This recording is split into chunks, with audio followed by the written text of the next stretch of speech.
How do you keep them motivated, even though their income is down, their results are down, the challenges are up, it's more difficult than it ever was before. How do you keep them motivated? And that's where your sales management team comes in.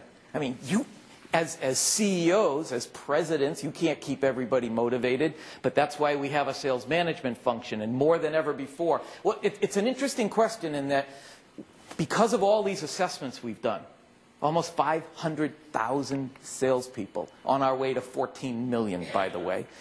How many of you have read Jim Collins' book? Because one of the other things that stuck was his concept of a BHAG, the big, hairy, audacious goal. So our BHAG at Objective Management Group is to assess 14 million salespeople. So we're getting there.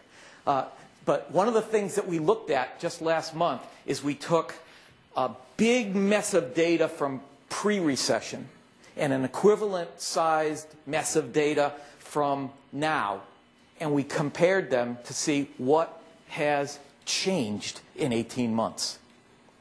And it was amazing what I saw.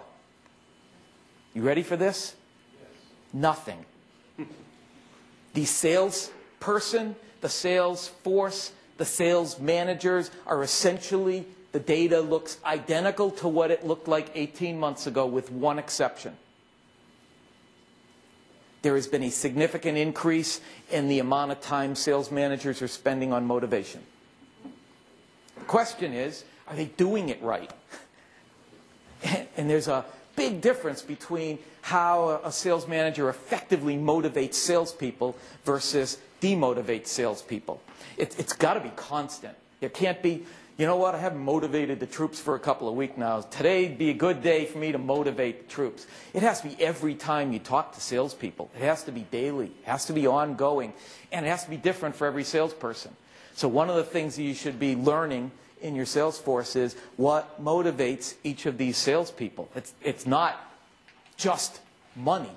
Sure, money's important. It's not just recognition. Sure, recognition is important. It's not just being the best. Sure, being the best is important. But what else? Why are they doing this? What's their purpose? What do they want?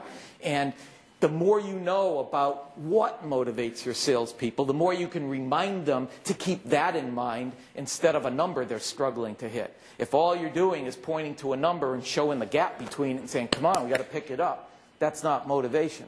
If you're doing, you know, come on, I know it's tough out there, but we can do better, that's not motivation. If you're saying, I know you had your heart set on that new boat. How are we doing about getting that new boat? I know you wanted to put it in the water in May. What can I do to help?